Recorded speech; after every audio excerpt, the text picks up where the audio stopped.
Hello friends, मैं Sushma Kuhad SK blogs में आप सभी का बहुत बहुत स्वागत है। आशा करती हूँ कि आप सब ठीक ठाक होंगे और हम सब भी बिल्कुल ठीक हैं। ये सुबह 8 बजे का टाइम है और मैं यहाँ पर अपनी प्याज को साफ़ कर रही हूँ। और फ्रेंड्स, अभी तक मैंने चाय कॉफ़ी कुछ भी नहीं बनाया है, क्योंकि एक तो आज मैं सोकर लेट उठी थी और लेट उठने का कारण भी ये है कि आज मेरा बीपी बहुत लो है। और जब मेरा बीपी लो हो जाता है तो मेरे पूरे शरीर में एक चक्कर सा बना रहता है कि ना तो ढंग से नींद आएगी और ना ही मेरी आंख खुलेगी, बस सब कुछ घूमता रहेगा। तो इसलिए मैं थोड़ा सा लेट उठी थी। और फिर उठने के बाद भी मैं एकदम से चाय कॉफ़ी नहीं पीती हूँ। उठने के बाद खाली पेट में 1 गिलास गर्म पानी पीती हूँ और फिर गर्म पानी पीने के 1 या 1.5 घंटे बाद ही मैं चाय लूँगी या कॉफ़ी लूँगी। और कॉफ़ी तो ज़्यादातर मैं तभी बनाती हूँ जब मेरा बीपी लो होता है, वैसे नहीं बनाती। वैसे तो मैं चाय ही बनाती हूँ। तो आज मेरा बीपी लो है, इसलिए मैं ये सब काम करके बाद में कॉफ़ी ही बनाकर पीऊँगी। और फिर कल जैसे आंधी आई थी तो आंधी की वजह से खिड़की दरवाजे पर भी धूल सी हो गई है, तो फिर मैंने सोचा कि इन पर कपड़ा मार देती हूँ, झाड़ू लगा देती हूँ। तो फिर मैंने खिड़की दरवाजे झाड़ दिए हैं बच्चों के रूम में, और अपने रूम में झाड़ू लगाने के बाद फिर मैं जब किचन में आई झाड़ू लगाने के लिए तो देखा कि ये मेरी जो प्याज रखी हुई है इनमें भी कुछ एक्स्ट्रा छिलके हो गए हैं। और जब ये प्याज में कुछ ऊपर ऊपर छिलके आ जाते हैं तो मुझे ये प्याज रखी हुई बिल्कुल भी अच्छी नहीं लगती है। तो मैंने सोचा कि मैं इनको भी साफ़ करके रख देती हूँ। और फ्रिज के ऊपर कुछ छोटे छोटे से डिब्बे रखे हुए हैं, इनके ऊपर भी धूल जमी हुई है, इनको भी मैं साफ़ कर दूंगी। और फ्रेंड्स, जैसे कि इस घर में मैंने पहले भी बताया था कि कहीं भी कोई भी अलमारी नहीं है, स्लेब नहीं है, कुछ भी नहीं है। तो ये मेरे कुछ डिब्बे होते हैं तो मुझे फ्रिज के ऊपर ही रखने पड़ते हैं। 3 से 4 अलमारी ये किचन में ही बनी हुई है, तो फिर किचन में तो किचन का ही इतना सामान होता है कि वही यहाँ पर बहुत मुश्किल से आता है। तो फिर ये एक नमकीन का डिब्बा है, बिस्कुट का डिब्बा है, ईयरबड्स का डिब्बा है, और जैसे कि एक छोटा सा डिब्बा रखती हूँ जिसमें कुछ खुले पैसे वगैरह होते हैं, तो मैं यही फ्रीज पर रख देती हूँ। जैसे ही बच्चे मांगते हैं तो मैं उनको बोल देती हूँ कि बेटा फ्रीज पे रखें, वहीं से ले लो।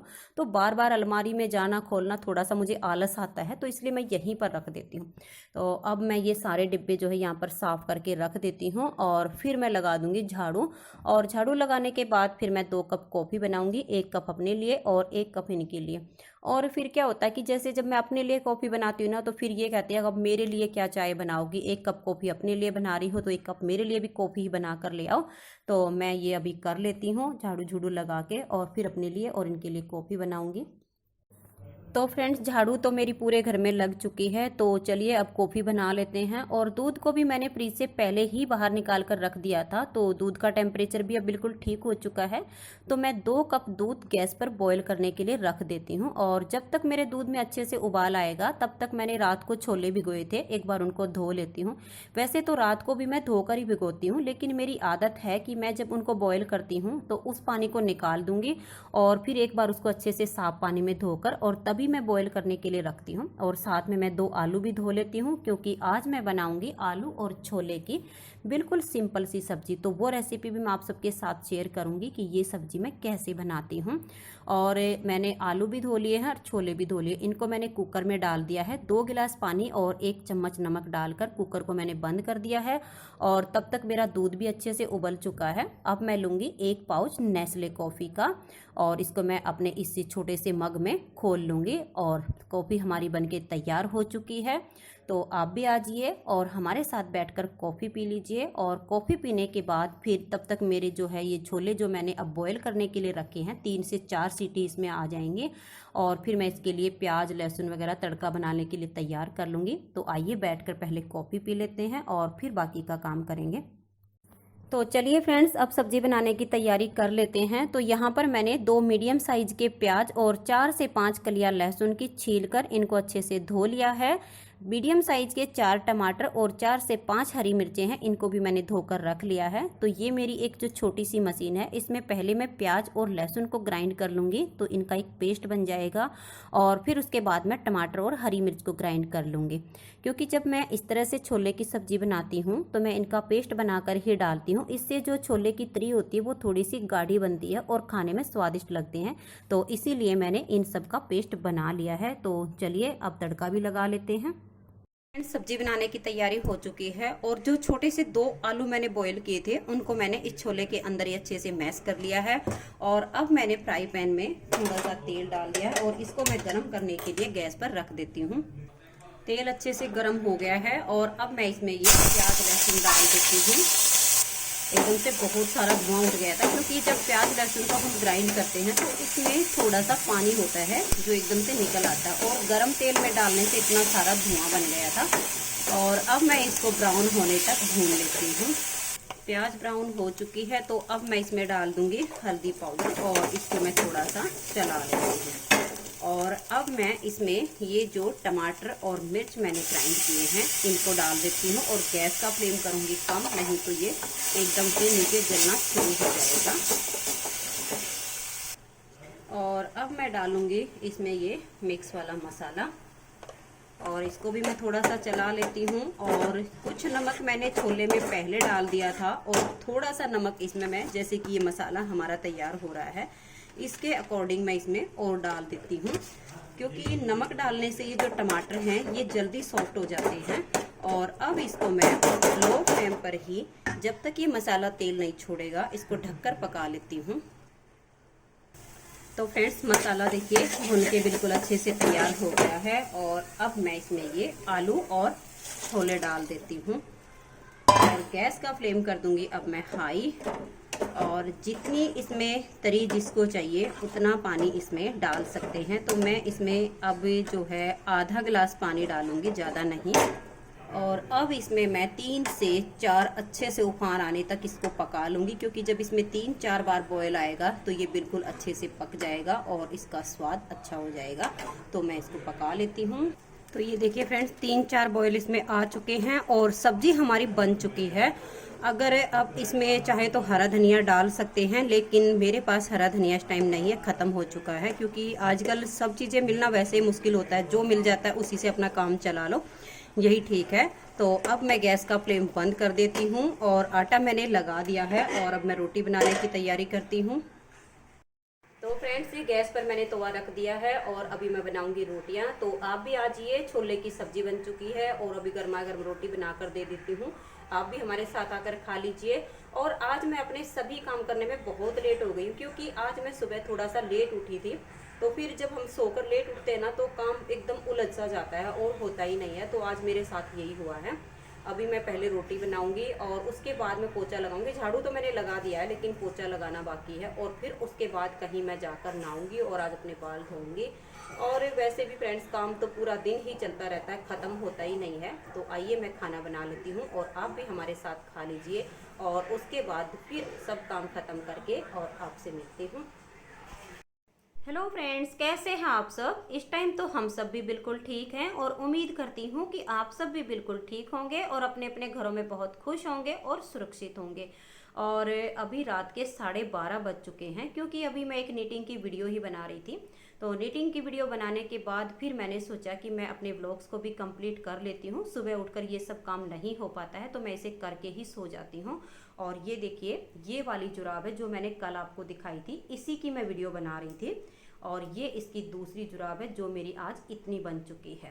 तो वैसे फ्रेंड्स, आज मैं इसकी जो वीडियो वो कंप्लीट कर देती, लेकिन आज बीपी लो होने की वजह से मेरे सिर में पूरा दिन चक्कर बना रहा है और इस वीडियो को मैं कंप्लीट नहीं कर पाई। तो मैं इसे कल करूँगी।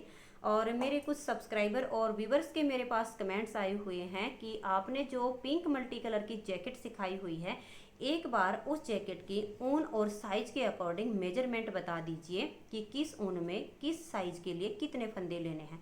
तो फिर ये देखिए, ये वाली वो पिंक मल्टी कलर की जैकेट है। तो ऊन और हेल्थ के अकॉर्डिंग मैंने इसकी एक मेजरमेंट की वीडियो आज बना ली है, जो कि मैं सुबह अपलोड करूंगी। तो आप में से कोई भी अगर इसकी मेजरमेंट की वीडियो देखना चाहती हैं तो आप नीटिंग कोर्स पर कल इसकी वीडियो देख लीजिए, आपको कल इसकी वीडियो मिल जाएगी। और फिर मेरी एक सब्सक्राइबर ने कमेंट्स करके मुझसे पूछा था कि आप अपनी सिलाइयों को किस तरह से केयर करके रखती हैं कि वो टेढ़ी मेढ़ी ना हो और कहीं भी वो मतलब गुम ना हो, तो किस तरीके से आप उनको संभाल के रखती हैं। तो ये देखिए फ्रेंड्स, मैं इस तरह की ये डिब्बी रखती हूँ। और ये डिब्बी मेरे पास तो खैर जब मेरी कॉस्मेटिक की शॉप थी तभी 3 से 4 डिब्बियाँ हैं मेरे पास, उसी टाइम की हैं ये। तो इन्हीं में मैं अपनी सारी सिलाइयों को भर के रखती हूँ। जो मुझे बिल्कुल मतलब टाइम टू टाइम चाहिए होती हैं वो मेरी इस डिब्बी में है। जो मेरी वायर नीडल है वो एक अलग डिब्बी में है, और जिन सिलाइयों की मुझे कभी कभी ज़रूरत पड़ती है वो मेरी एक और अलग डिब्बी में है। तो इस तरह से मैंने इनको अलग अलग करके रखा हुआ है। और फिर जैसे स्टोन होते हैं, बटन होते हैं, उन चीज़ों की ज़रूरत होती है तो एक डिब्बी में मैंने वो भर के रखी हुई है। और फिर उन्होंने मुझसे ये भी पूछा था कि जैसे कि आपकी बहुत सारी ऊन होती है तो आप उनको किस तरीके से कैरी करके रखती हैं कि वो ऊन उलझती नहीं है, ख़राब नहीं होती है। तो आप हमें वो ज़रूर बताइएगा और वो चीज़ भी दिखाइएगा कि आप उनमें किस तरीके से उनको सेट करके रखती हैं। तो फिर मैंने उनको बताया था कि मैं किसी ब्लॉग्स में आपको दिखाऊंगी। तो चलिए मैं आपको दिखाती हूँ, क्योंकि मैं एक सिंपल से बैग में ही रखती हूँ लेकिन थोड़ी सी उसको पैकिंग करके रखती हूँ जिससे मेरी ऊन उलझती नहीं है। देखिए फ्रेंड्स, इस बैग में मैं अपनी ऊन को भर के रखती हूँ, और बैग के अंदर भी मैं इस तरह से पैकिंग बनाकर ही रखती हूँ। ऐसे नहीं है कि मतलब ऐसे ही बैग के अंदर गोले डाल दूंगी। अगर ऐसे ही डाल देती हूँ तो एक गोले को निकालूंगी तो दूसरा उसके साथ ही उलझ जाएगा। इसलिए मैं देखिए इस तरह से ये जो पैकिंग वाली पन्नी होती हैं इनके अंदर इस ऊन को पहले ऐसे पैक कर लेती हूँ। जैसे कि कोई प्रोजेक्ट बनाती हूँ, किसी में से एक गोला बचता है, किसी में से 2 गोले बच जाते हैं, तो उनको फिर मैं इस तरह से पैक करके रख लेती हूँ। और फिर जैसे बच्चे का बनाना होता है, कैप बनानी होती है, जुराब बनानी होती है, तो उनमें जो थोड़ी ऊन मेरी बची होती है वो मेरे काम आ जाती है। तो इसी तरीके से मैं अपनी ऊन को केयर करके रखती हूँ। इससे देखिए ना तो ये ऊन हमारी मैली होती है और ना ही ये उलझती है, तो हम इसे इस तरह से केयर कर सकते हैं। आप इस तरह की पैकिंग बनाने के बाद अलमारी में भी रख सकती हैं, बेड में भी रख सकती हैं। मैं बेड में इसलिए नहीं रखती हूँ क्योंकि फिर मुझे बार बार ऊन की ज़रूरत पड़ती है, तो फिर इतनी बार बेड खोलने में मुझे आलस आता है। इसलिए मैं इनको बाहर ही रखती हूँ और इस तरह से पैक करके रखती हूँ। तो फ्रेंड्स, मैंने आपकी रिक्वेस्ट पूरी कर दी है। मैंने अपनी ऊन आपको दिखा दी है कि मैं अपनी ऊन को किस तरीके से कैरी करके रखती हूँ जिससे ये उलझती नहीं है और बिल्कुल साफ़ सुथरी रखी रहती है। और मैंने अपनी सिलाइयों वाली डिब्बी भी आपको दिखा दी है जिसमें मैं अपनी सिलाइयाँ रखती हूँ और ये टेढ़ी मेढ़ी नहीं होती हैं। और अगर आपको इस तरह की ये डिब्बी लेनी हो तो आप कॉस्मेटिक की शॉप पर पता कर लीजिए, वहाँ पर ये आसानी से मिल जाएगी। और विशेष तौर पर जिस दुकान पर कड़े और चूड़ी बिकते हों वहाँ पर पता कीजिए, वहाँ पर ये आसानी से मिल जाएगी।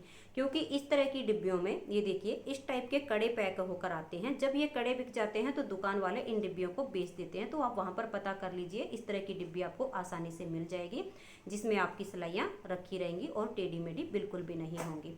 तो फ्रेंड्स, अगर आज की वीडियो आपको पसंद आई हो तो प्लीज़ आप इसे लाइक कर दीजिए, अपने सभी फ्रेंड्स ग्रुप में इसे शेयर कर दीजिए। चैनल पर नए हैं, सब्सक्राइब नहीं किया है तो चैनल को सब्सक्राइब करके बेल आइकन को जरूर प्रेस कीजिए ताकि आने वाले सारे वीडियोज़ के नोटिफिकेशन आपको सबसे पहले मिल सके और आप मेरे चैनल की सारी वीडियो सबसे पहले देख सकें और इन्जॉय कर सकें। तो फ्रेंड्स, आज के व्लॉग्स में इतना ही। मिलते हैं नेक्स्ट व्लॉग में, तब तक के लिए नमस्कार, बाय बाय।